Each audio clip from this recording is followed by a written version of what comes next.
श्री रामचंद्र कृपालु भजु मन हरण भव भय दारुणम् नव कंज लोचन कंज मुख कर कंज पद कंजारुणम्।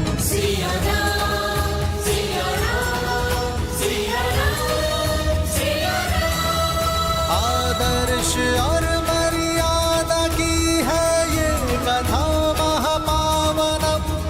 काट मद श्री से मिला दे श्रीमद् रामायणम श्रीमद् रामायणम।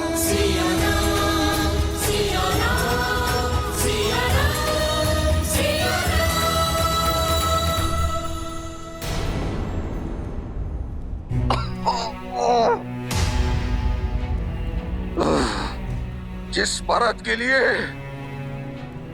तुम इस राज सिंहासन का षड्यंत्र रच रही हो, वो कभी भी इस सिंहासन को स्वीकार नहीं करेगा।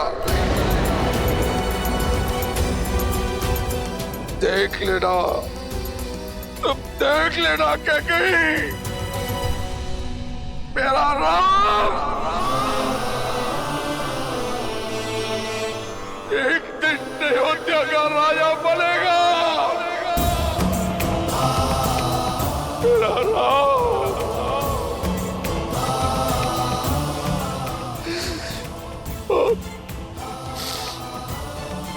और उसके तीनों भाई मेरे तीनों पुत्र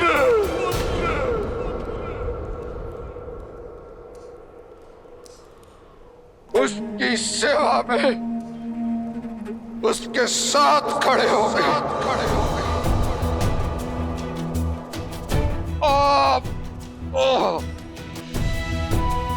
मर्यादा और न्याय का मुकुट फिर से अयोध्या के सर पर होगा। तुम कैसे भूल गई कैकेयी कि स्वयं तुमने मुझे अपने पिता से वचन मुक्त करवाया था। कैकेयी, स्मरण है तुम्हें? तुमने कहा था कि मेरा ज्येष्ठ पुत्र तुम्हारा पुत्र भी होगा, किंतु कैकेयी अब जो तुम कर रही हो ना, उससे तुम्हारा नाम इतिहास में कलंकित हो जाएगा।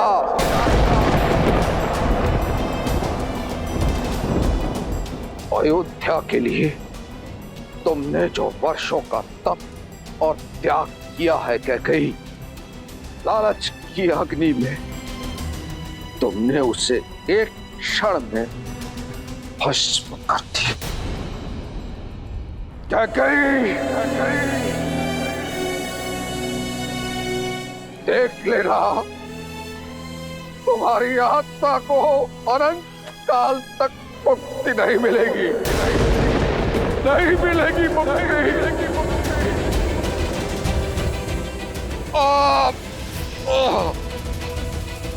तुमने जो ये कुकृत्य किया है ना, इसके बाद कोई मनुष्य तो क्या, कोई राक्षस, कोई दैत्य, कोई पिशाच भी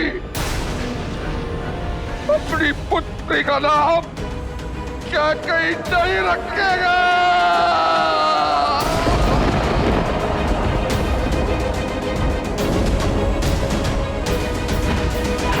महाराज, तो राम मुझसे निकट आने का प्रयास भी मत कर रहा।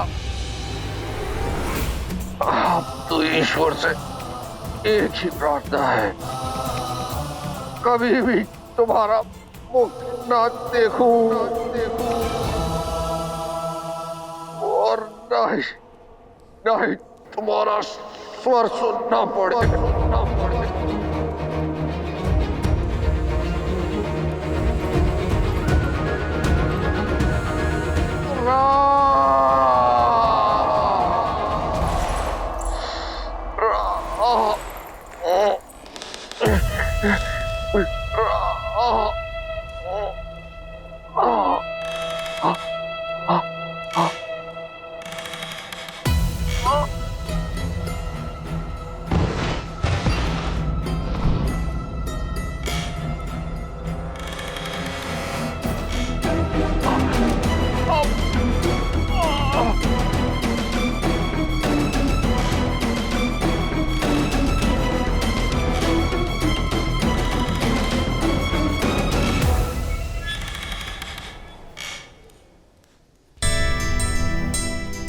सुखी रहो।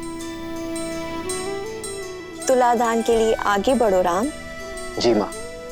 तुम्हारे भार के बराबर स्वर्ण मुद्राएं और आभूषण प्रजा में बांटी जाएंगी। तुलादान एक धन का सूचक ही नहीं, एक होने वाले राजा के लिए संकल्प है कि एक राजा जीवन भर प्रजा का हित और उनका सुख साधेगा।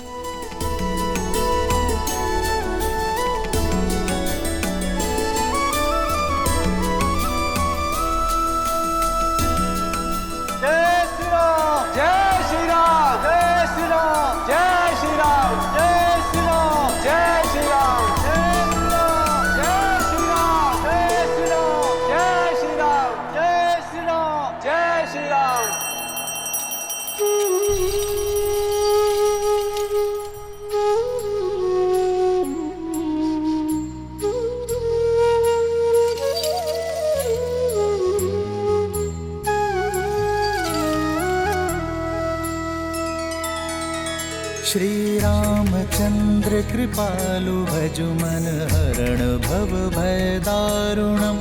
नव कंज लोचन कंज मुख कर कंज पद कंजारुणम।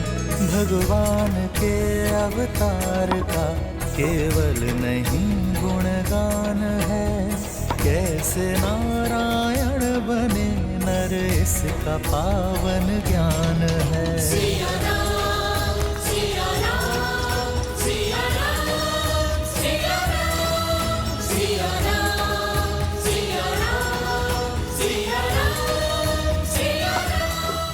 और मुद्राएं डालो और स्वर्ण डालो।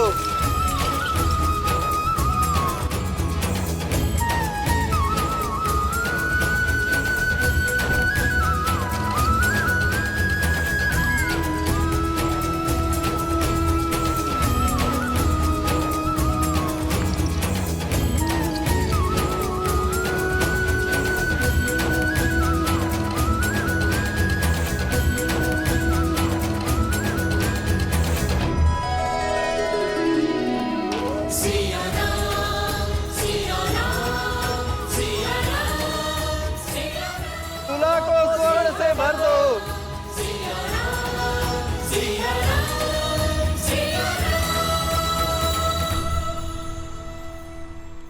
आज कहीं संसार भर का स्वर्ण ही ना समाप्त हो जाए। लगता है स्वयं देवी लक्ष्मी जी की कृपा हुई है आज अयोध्या वासियों पर।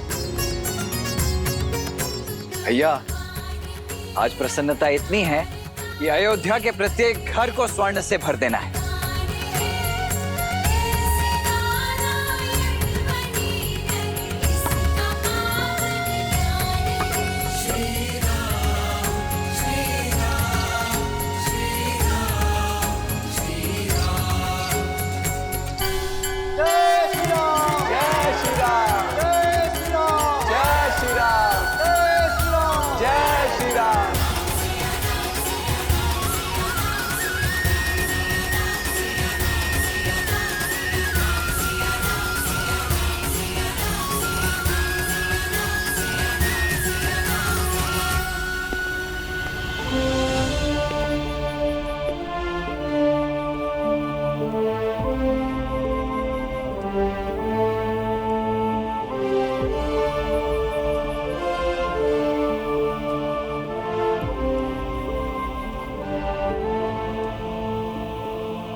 राम, महाराज दशरथ ने तुरंत आपको स्मरण किया है।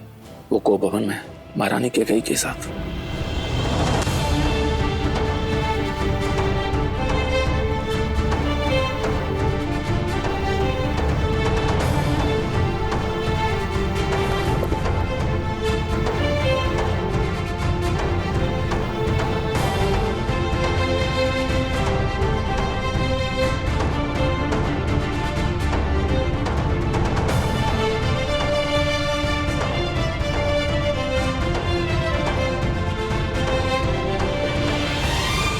आप सभी से क्षमा चाहूंगा, किंतु मुझे जाना होगा।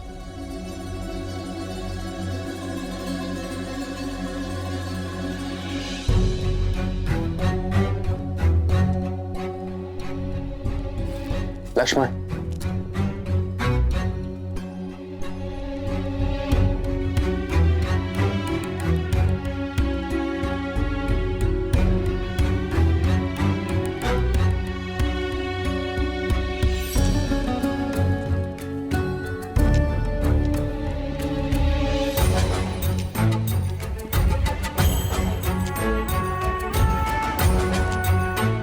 सुमित्रा, राम का यूं अचानक जाना, सब ठीक तो है ना? पता नहीं दीदी, किंतु अमात्य सुमंत्र बहुत गंभीर दिख रहे थे।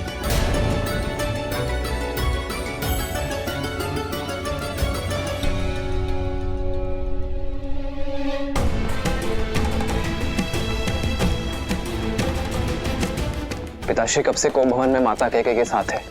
कल रात्रि से।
पिताश्री, पिताश्री, पिताश्री, पिताश्री, उठिए पिताश्री, उठिए।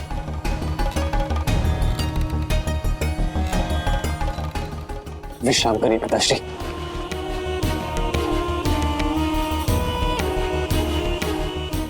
पिताश्री, पिताश्री अब ठीक तो है ना? पिताश्री आपका स्वास्थ्य, कहिए ना आपको क्या हुआ है?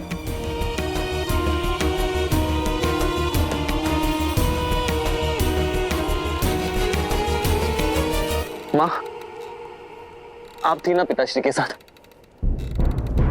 तो कहिए ना क्या हुआ है इनको?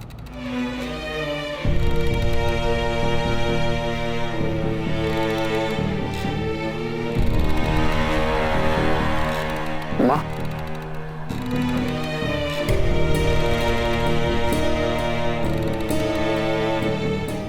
पिताश्री, पिताश्री, मैं राजवैद्य को बुलाकर लेकर आता हूँ। वो तुरंत आपका उपचार कर देंगे। राजवैद्य को बुलाने का कोई लाभ नहीं।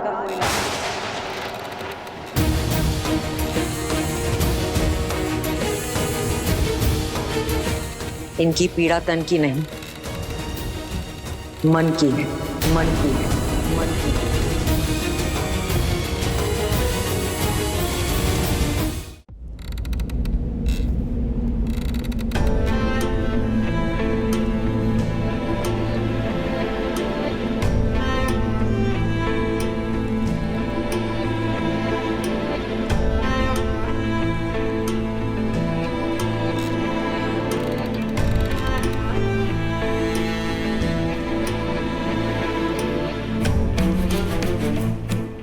उपचार तो मन की पीड़ा का भी होता है माँ। आप मुझे बताइए, कौन सी बात है जो जो पिताश्री के मन को व्यथित कर रही है। क्या आप दोनों के बीच कुछ मतभेद हुआ है? मैं बात करूंगा पिताश्री से मां। आपस में बैठकर बात करेंगे तो मतभेद दूर हो जाएगा। मतभेद हल हो सकते हैं, मनभेद नहीं। और वैसे भी इस समस्या का कारण ना तुम्हारे पिताश्री हैं और ना मैं। तो फिर कौन है मां? तुम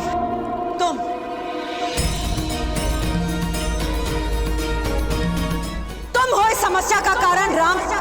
तुम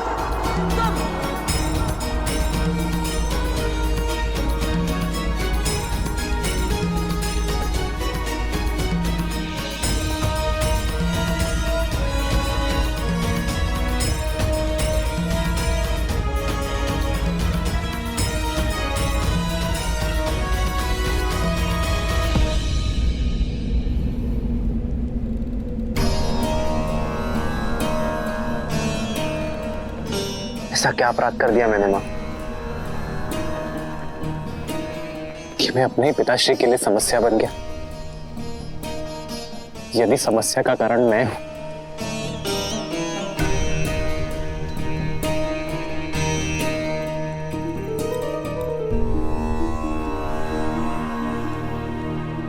तो उसका निवारण भी मैं ही करूंगा मां।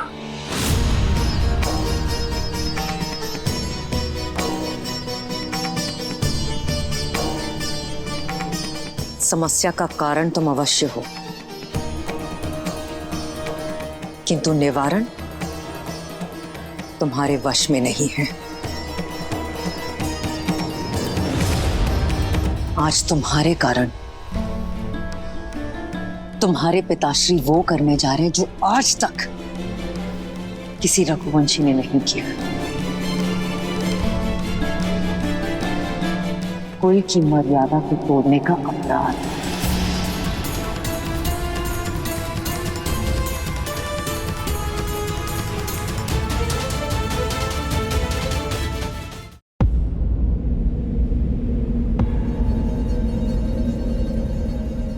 मां, आप मुझे दोषी मानती हैं, ये स्वीकार है मुझे।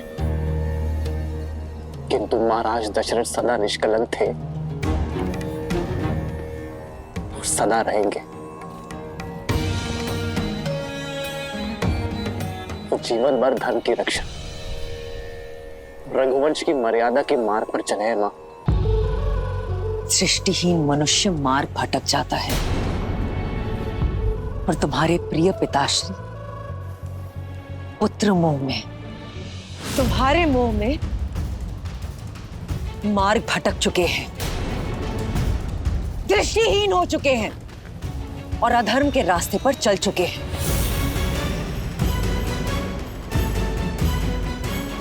विश्वास नहीं होता? देखो उनकी ओर, देखो।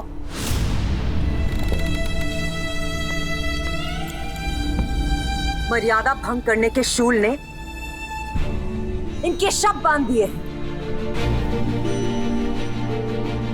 किंतु इनका मुख साक्षी है कि रघुकुल की मर्यादा का पालन नहीं कर पाए और अपने दिए गए वचन से पलट गए हैं ये। पूछो इनसे, पूछो अपने पिताश्री से,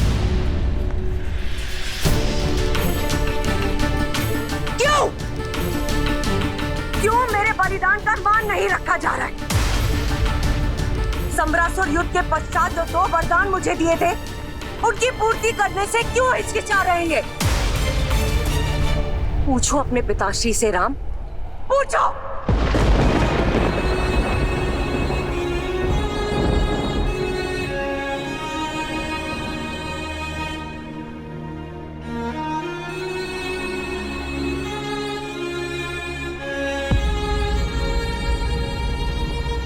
संतान होती ही इसलिए मां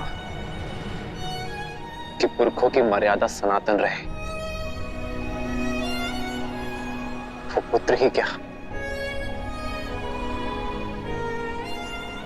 जो अपने माता और पिता के वचन को पूर्ण न कर सके।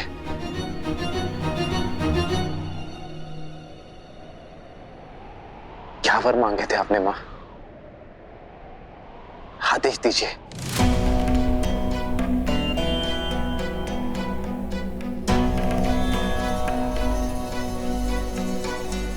जो पिता नहीं कर पाए वो पुत्र क्या करेगा? फिर भी अगर तुम सुनना ही चाहते हो तो सुन। मेरा पहला वर, अयोध्या के सिंहासन पर अब तुम नहीं, मेरा पुत्र भरत बैठेगा।